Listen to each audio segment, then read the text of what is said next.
Bonjour à tous et à toutes et bienvenue dans cette nouvelle émission de Lu pour vous. Alors aujourd'hui, j'ai la chance, le plaisir de recevoir Krotoum Konaté pour son livre « Je me libère du SIBO » chez les éditions Erol. Bonjour. Bonjour Cédric.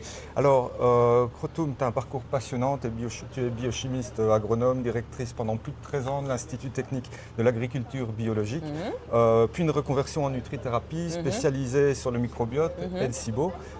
Ton livre « Je me libère du SIBO » a été écrit en 2022. Tout à fait. Déjà, ça passe vite. Ouais. Et il fait déjà partie des ouvrages qu'on recommande pour les patients, pour également les thérapeutes un peu plus débutants qui s'y connaissent moins. Alors, qu'est-ce qui a fait ce virage de carrière dans ta carrière pour venir de là où tu étais, de la directrice, à la micronutrition? Qu'est-ce qui a fait c'est que j'ai eu mal au ventre. Ouais. Non, mais en fait, je travaillais dans un domaine que j'adorais, qui est la recherche en agriculture biologique. Poste à responsabilité, beaucoup de stress, gérer des équipes, du budget, conseil d'administration, etc.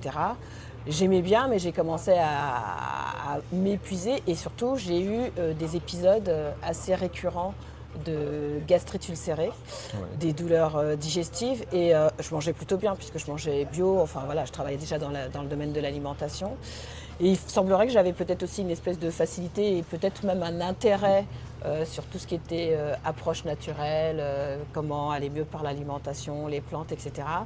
Et à un moment donné, j'étais quand même assez fatiguée et je me suis dit il faut que je change. Je me suis fait d'ailleurs coacher, accompagner pour savoir un peu la suite et revenais dans mes choix, ce que j'aimais faire, de me convertir et de devenir thérapeute. Et j'ai choisi la nutrithérapie puisque je suis biochimiste de formation. Et la nutrithérapie s'appuie beaucoup sur les connaissances de la biochimie pour justement comprendre les systèmes, l'alimentation, comment réellement nourrir le corps via les aliments. Donc c'était logique pour moi. Et voilà, après j'ai switché, quoi. Alors c'est intéressant parce que tu nous parles de la source, de la genèse de tout ça. Et tu as une expression que j'adore dans ton livre, je te l'ai déjà relevé plusieurs fois, c'est l'expression du sol au ventre. Est-ce que tu peux expliquer ce parallèle qui est un peu ta signature en fait? De s'intéresser au vivant ou en tout cas reconsidérer le microbiote du sol au ventre, je trouve ça très intéressant. Venant de l'agroécologie, quand on vient de l'agriculture biologique, ce qui est hyper important pour justement avoir une bonne production, c'est surtout d'avoir un sol vivant avec des vers de terre, avec donc des micro-organismes, qui ait une réelle synergie entre les végétaux, le sol, mais aussi qui est la plante, qu'elle ait une capacité à se défendre naturellement. Et ce qui est intéressant, tu vois, tout ce qui est histoire de polyphénol, etc., que la plante va fabriquer, c'est justement quand elle-même, elle est confrontée à un espèce de stress, qui peut être un stress hydrique, un stress de température ou une pression, on va dire, de pathogènes. Et là, elle est capable de sécréter des substances pour se défendre, ces fameux polyphénols qui sont bénéfiques. On n'a pas besoin d'en avoir des grosses quantités, mais on va les retrouver via notre alimentation. Et donc, d'avoir un sol vivant, d'avoir un végétal qui est capable de se défendre, qui a mis en place toute une stratégie pour se défendre naturellement, et du coup qui sera bénéfique, bienfaisant pour nous et notre microbiote, c'est tout ce continuum en tout cas qui m'intéresse. Et c'est pour ça que je dis, je m'intéresse du vivant, du sol au ventre, dans le sens où est-ce que les personnes aussi, quand elles s'alimentent, elles vont consommer des aliments vrais, bruts, non transformés, donc avec une réelle qualité nutritionnelle qui va être du coup bénéfique aussi pour nos colocataires au niveau intestinal. Alors c'est intéressant, parfois le sol est dès le départ bien nourri, bien alimenté, bien en équilibre et parfois on part sur un sol qui est très mauvais tant dans la terre que dans notre ventre, dans notre chair. Là, qui va être assisté, oui. Voilà, et du coup c'est un peu le sujet de ton livre, c'est se libérer du SIBO. J'imagine qu'on ne se libère pas d'un SIBO à 3 ans et que là on construit ce qui est fondamental, la terre. Ouais. Mais après, comment est-ce qu'on fait justement pour pouvoir se libérer d'un SIBO? Alors, quand tu dis la terre, notre terreau à nous, intérieur. Justement, c'est. J'ai noté, je me libère du SIBO, mais c'est vrai que c'est un processus qui est long. Et le plus important, c'est de comprendre là où les causes du SIBO. Pourquoi il s'est installé, quels sont. Et ce que dans le livre, ce qui est hyper intéressant, j'avais aussi fait des schémas C'est important de revenir sur les parcours de la digestion, mastication, savoir mon estomac est-ce qu'il fonctionne, mes enzymes digestives, est-ce que j'ai une bonne motricité, est-ce que du coup j'ai une bonne immunité au niveau de mon intestin grêle, est-ce que mon foie fait correctement de la bile, parce que tous ces paramètres-là seront importants à évaluer, entre guillemets, pour comprendre lequel ou lesquels de mes organes déjà n'ont pas assuré, parce que ce qui est hyper intéressant, c'est que le corps, naturellement, il a tout ce qu'il faut pour nous protéger et éviter d'avoir un SIBO. Mais le SIBO peut arriver parce que j'ai un déséquilibre qui peut être soit fonctionnel au niveau de mes organes ou aussi parce que déjà mon microbiote, peut-être déjà dès que j'étais petit, avait déjà une fragilité, une installation qui n'était pas, on va dire, optimale. Si je n'ai pas été allaitée, si j'ai eu beaucoup d'antibiothérapie quand j'étais petit, si je suis très stressée, etc., ça joue sur la composition de mon microbiote. Juste pour rappel, tu peux nous rappeler la définition du SIBO? Alors le SIBO qui veut dire Small Intestinal Bacterial Overgrowth, ça veut dire qu'il y a une pullulation, une prolifération bactérienne, mais spécialisée, c'est vraiment situé dans l'intestin grêle. Donc la première partie de l'intestin qui a un rôle fondamental puisque c'est le lieu d'absorption des nutriments. C'est vraiment à ce niveau-là que vont pénétrer les nutriments dès lors qu'ils ont été réduits, qu'on est en capacité de les découper, dont tout ce processus de digestion qui est fondamental. Et une partie des nutriments, effectivement, ne sont pas tous absorbés. Et on a nos microbes, nos colocataires qui vont aussi se servir et manger un certain nombre de nutriments. Mais si ils se développent un peu trop à ce niveau-là, j'ai un déséquilibre, donc une dysbiose de l'intestin grêle, par nature, les microbes et notamment les bactéries, ce sont des péteuses. Elles font des gaz. Donc faire des gaz dans le côlon, c'est complètement normal, mais faire beaucoup de gaz dans l'intestin grêle, là on se retrouve du coup avec ces fameux inconforts qui sont assez caractéristiques d'un SIBO, ballonnement, flatulence, diarrhée, constipation, alternance constipation-diarrhée, brouillard cérébral, et puis ça peut s'exprimer au niveau cutané, je peux avoir des flushs, je peux avoir, du coup je l'ai dit, une fatigue inexpliquée, enfin voilà, c'est quelques-uns des symptômes caractéristiques du... On peut avoir des problèmes au niveau de l'estomac aussi, sensation de pesanteur, de lourdeur, etc. Alors, c'est intéressant parce que tu nous dis justement, donc en 2022, tu nous disais qu'il y a à peu près 60% des personnes qui sont diagnostiquées avec le syndrome de l'intestin irritable qui auraient en réalité un SIBO. Est-ce que d'après toi, depuis 2022, puisque les années ont passé, est-ce que ça s'est accentué ou est-ce qu'on est resté dans la même chose? Qu'est-ce qui peut expliquer ça? Moi, je pense qu'on est à peu près dans les mêmes proportions et je disais que derrière un syndrome de l'intestin irritable pouvait effectivement se cacher un SIBO et en fait, tout ça, c'est assez confondu. Je pense qu'on est peut-être à peu près sur les mêmes proportions parce qu'en 4 ans, voilà, peut-être qu'on va diagnostiquer maintenant beaucoup plus de SIBO parce qu'aujourd'hui c'est connu, on le connaît plus. Voilà, quand j'ai sorti le livre en 2022, on en parlait un peu, mais pas tant que ça. C'est bon, maintenant il y a plein de formations, il y a plein de thérapeutes qui sont formés et c'est super. Moi, quand j'ai décidé d'écrire le bouquin, je me suis dit mais on n'en parle pas assez en France, donc l'idée c'était vraiment d'essayer de démocratiser. Et ce qui est très bien, c'est qu'il y a d'autres acteurs aujourd'hui qui ont pris le relais et c'est très bien comme ça. Alors, tu nous parles dans ton livre également du SIBO-hydrogène, SIBO-méthane, SIBO-H2S. Qu'est-ce qui peut distinguer l'une ou l'autre forme de SIBO? Alors à l'époque, tu vois, je marquais SIBO-hydrogène, SIBO-méthane, SIBO-H2S. Bon, maintenant la nomenclature, elle a un peu bougé. Donc il y a effectivement, on va dire pour simplifier, 3 types de gaz. Donc peut-être même avant de revenir dessus, comme j'ai dit tout à l'heure, les bactéries sont des micro-organismes qui ont cette capacité de fermenter les aliments. Donc ils vont fermenter ou des glucides ou ils peuvent fermenter des protéines qui ne seraient pas bien découpées. Donc quand il y a une fermentation, notamment si on prend des bactéries, parce que souvent on se retrouve en fait avec une prolifération de bactéries qui sont plutôt de type des Escherichia coli ou des Klebsiella, donc des protéobactéries qui sont en excès et qui vont fermenter par exemple les glucides. Et quand elles vont fermenter du coup des glucides, enfin des carbohydrates mal dégradés, alors elles vont fabriquer un gaz qui s'appelle de l'hydrogène. Et ce gaz, donc, s'il est effectué dans le côlon, c'est pas trop problématique.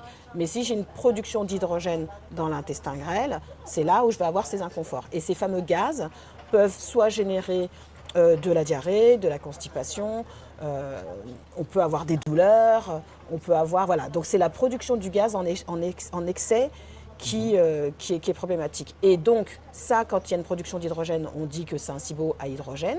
Après, j'ai d'autres microbes, et notamment des archées, qui ne sont pas c'est pas le même règne que les bactéries. Ce sont les archées, donc par exemple la Methanobrevibacter, qui va consommer l'hydrogène qu'avait fait par exemple Escherichia coli et elle va fabriquer un gaz qu'on appelle le méthane, du CH4.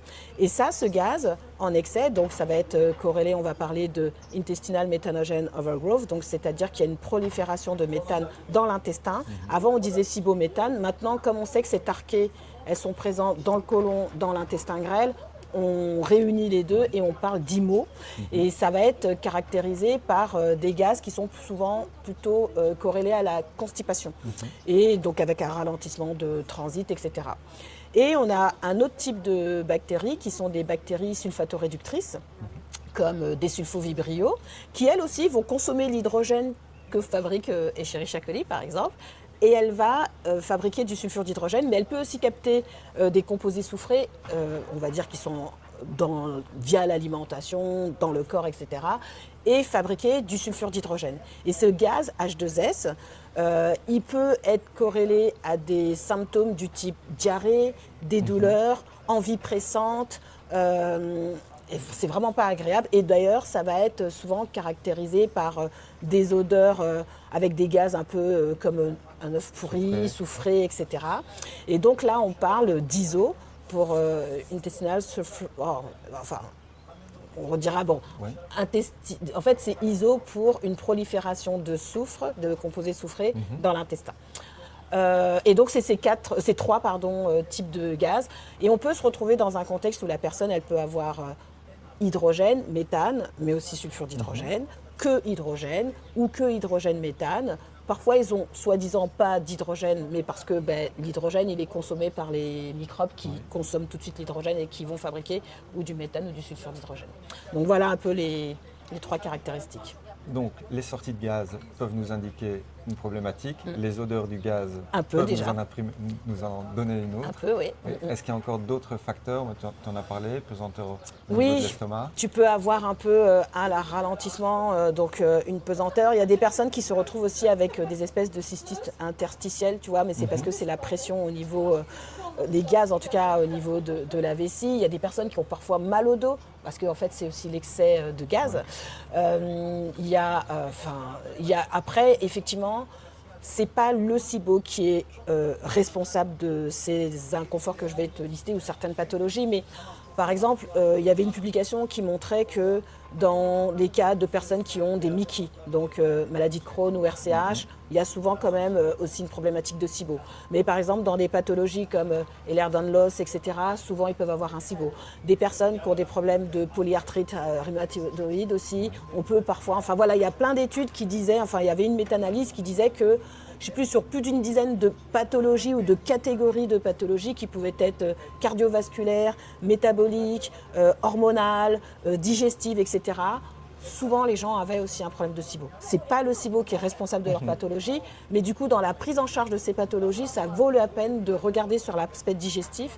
Est-ce que derrière, il n'y a pas aussi une prolifération bactérienne au niveau du grêle? Ton livre se veut également pratique et destiné aux grand public pour pouvoir aussi se dire tiens, qu'est-ce qui est important pour moi. Je vois qu'il y a des tableaux pour pouvoir aussi noter ce qu'on mange pendant une semaine pour pouvoir se faire un constat.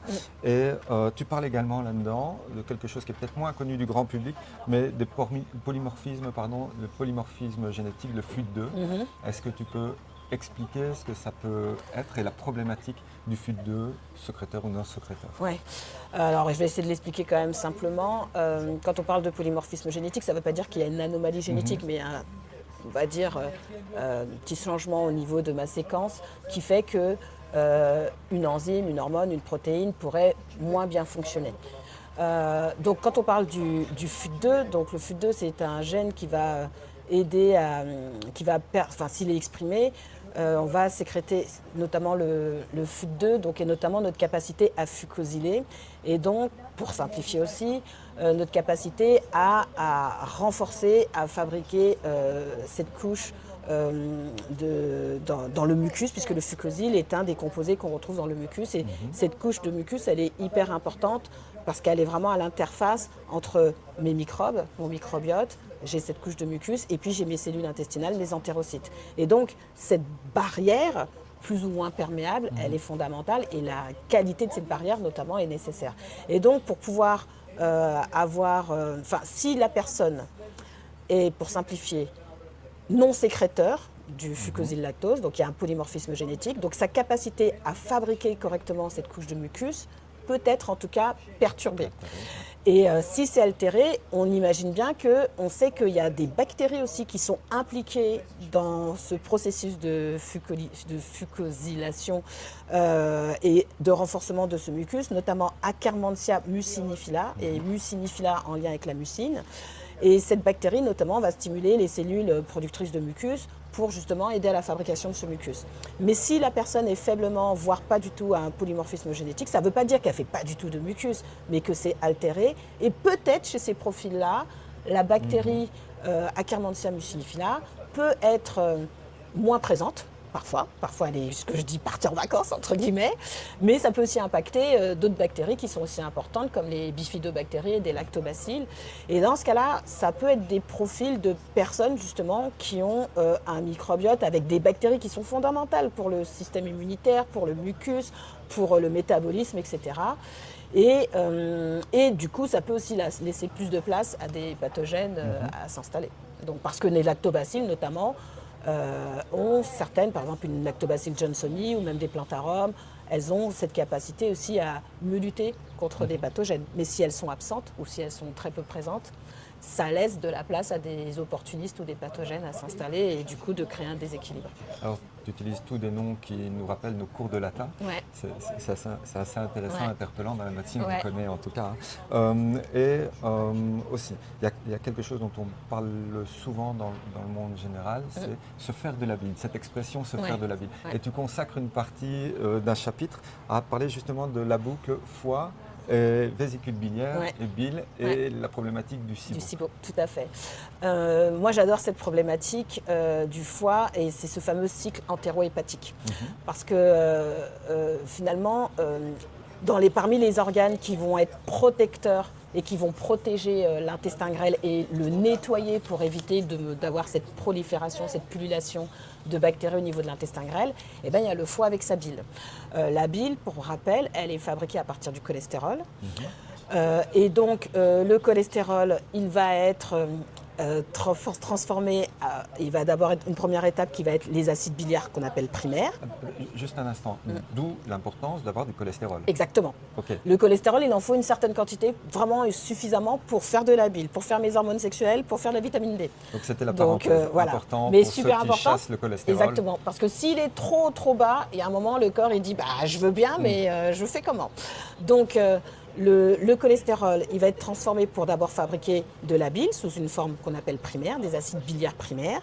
Et ensuite, ces acides biliaires primaires vont être ce qu'on appelle conjugués, donc associés avec des acides aminés qui sont la glycine et la taurine.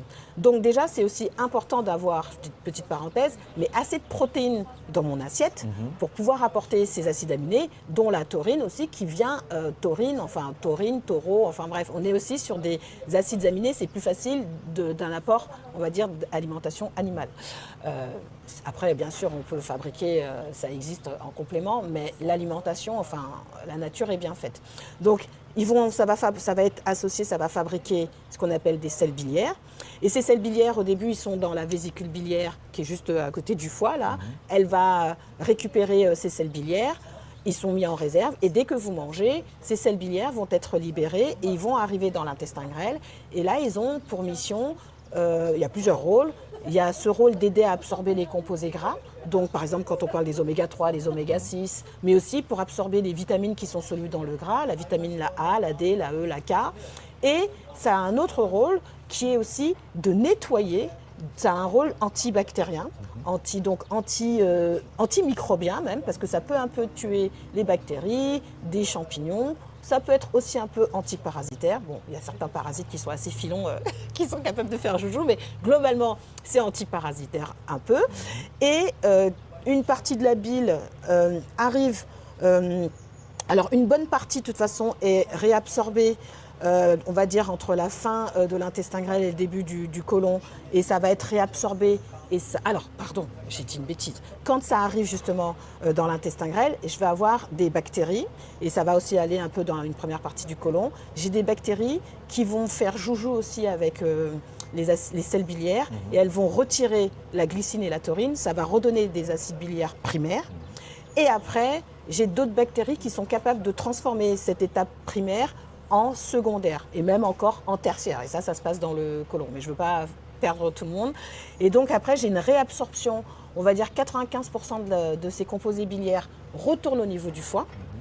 Et j'ai une toute petite partie qui va continuer le transit. Et il en faut aussi parce que les composés biliaires sont nécessaires aussi pour...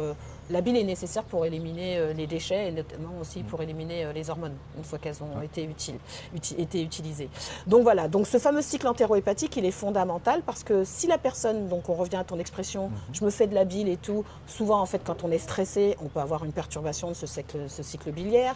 Mais si je mange plus du tout de gras, je vais avoir un problème à fabriquer mon cholestérol, à fabriquer de la bile. Et puis parfois, tout part en vrille, ça peut être désorganisé. Et aussi, si j'ai une prolifération de bactéries dans l'intestin grêle, elles-mêmes, elles font joujou avec la bile et elles mettent un vrai bazar dans ce fameux cycle entérohépatique. Et puis des personnes alors qui se font retirer la vésicule biliaire, parce qu'on en voit de plus en plus. On en voit de plus en plus. Déjà, elles se sont fait retirer la vésicule parce que bien souvent, a priori, ils devaient avoir des calculs. Ouais. Donc déjà, ça voulait dire qu'il y avait un problème dans ce cycle. Après, on leur retire. Et dans ce cas-là, ça veut dire qu'elles auront plus cette étape où ça va être... Elles auront plus cette étape où ça va se mettre en réserve dans la vésicule biliaire. Il y aura un flux qui sera continu.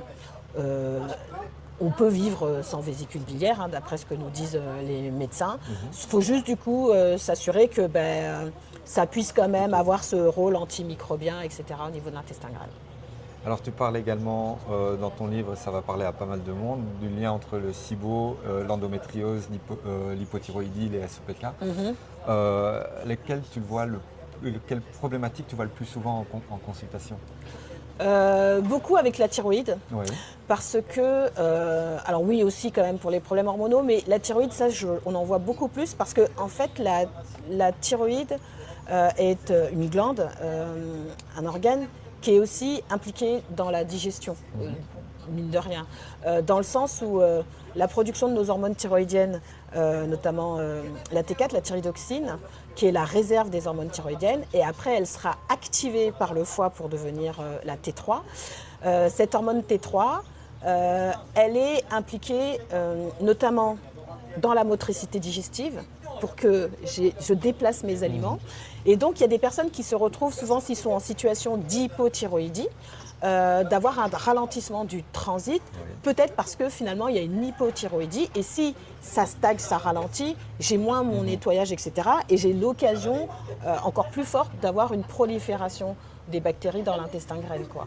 Donc ça, c'est très caractéristique. Et puis ce qu'on oublie, c'est que les sécrétions d'acide chlorhydrique par mes cellules de l'estomac, elles sont aussi en partie stimulées par mes hormones thyroïdiennes. Donc si je suis en hypothyroïdie, je peux avoir un estomac qui ne produit pas suffisamment de l'acide chlorhydrique. Du coup, je découpe potentiellement moins bien mes protéines, mais 2, je désinfecte moins bien mon bol alimentaire et je laisse venir des microbes dans l'intestin grêle, potentiellement. Et là, on est parti pour une chaîne non vertueuse. Ouais. Pardon.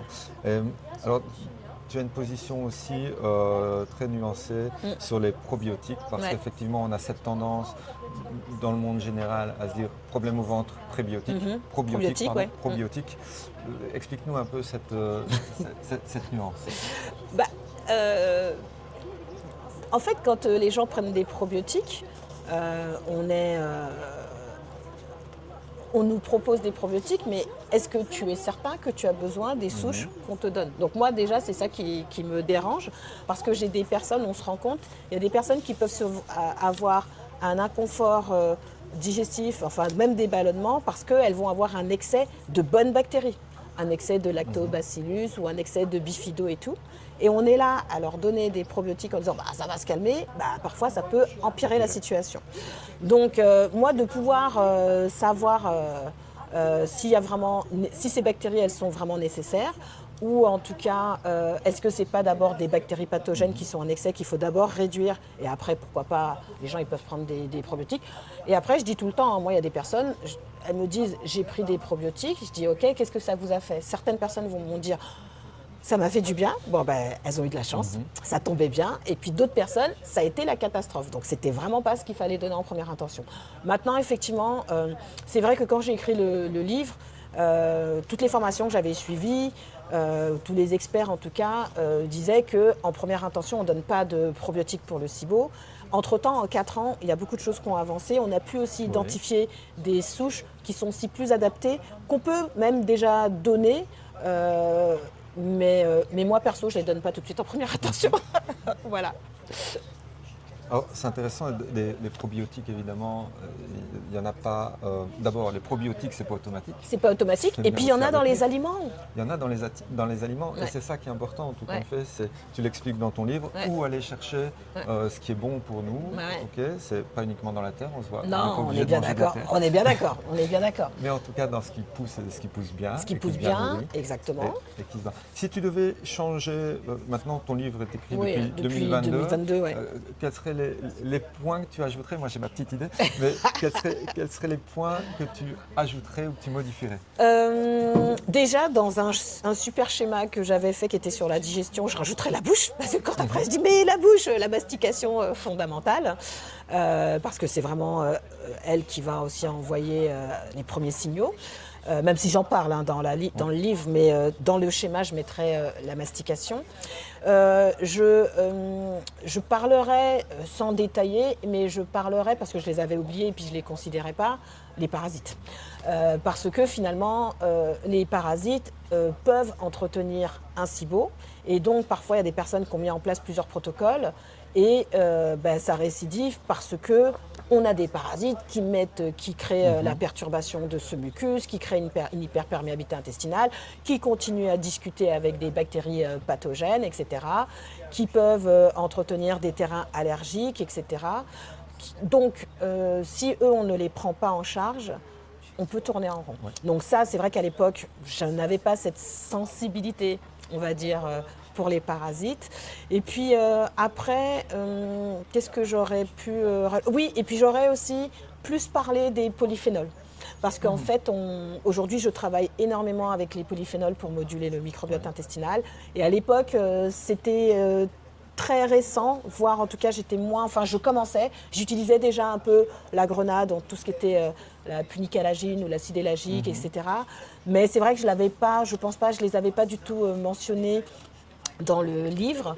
Et même du coup, moi je dis aux gens, mais manger de la grenade, de croquer des graines, etc. C'est hyper intéressant. Donc voilà, j'ai parlé de couleurs dans l'assiette. Donc à travers ça, bien sûr, il y avait les polyphénols, mais de les évoquer, de les détailler, j'aurais bien voulu, ça aurait été intéressant. Et puis après, oui, si je décidais de mettre à jour le livre, de mettre la nouvelle nomenclature. Oui. Parce qu'elle a changé. IMO, SIBO, ISO et ISO.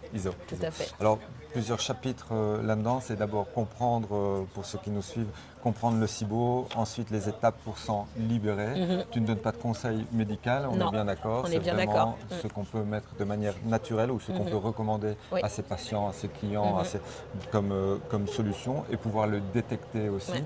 Les astuces culinaires, parce qu'on y passe aussi, où tu parles effectivement dans les étapes pour se libérer, il y a effectivement le premier acte, c'est bien choisir son alimentation, mais aussi la mastication. Tout à fait. On en parle énormément. Et je parle aussi de la diète, des diètes aussi, donc la diète pauvre en FODMAP. Je parle aussi de différentes diètes qui sont toujours d'actualité. Et je parle même aussi des histamines et je parle même aussi un peu des aliments pour une alimentation plus pauvre en composés soufrés, etc. Ouais. En fait, j'ai essayé aussi de donner quelques clés pour que les gens arrivent à clarifier un peu, de savoir, déjà par mon alimentation, comment je peux agir, et puis après qu'ils puissent aussi, et puis même le protocole de réintroduction des aliments pour le FODMAP, et après, si vraiment c'est compliqué, de se rapprocher vers un professionnel, mais au moins ils comprennent C'est ça. ce qui se C'est passe. ça. Donc là, c'est vraiment l'utilité Ouais. de ton livre. C'est quand le thérapeute, quand mon médecin me dit j'ai un SIBO, Ouais. qu'est-ce que c'est un SIBO? Exactement. Qu'est-ce que je peux faire de manière naturelle pour le soigner ou pour corriger Ouais. ce déséquilibre. Donc voilà, le livre Je me libère du SIBO aux éditions Erol. Tout à fait. Une collection qui est dirigée par Anne. Petit coucou à Guépierre, Anne. que je suis. Ah, moi, je Évidemment, l'adore. pour ceux qui ne savent pas, Ouais, Métamorphose. Métamorphose, Ouais.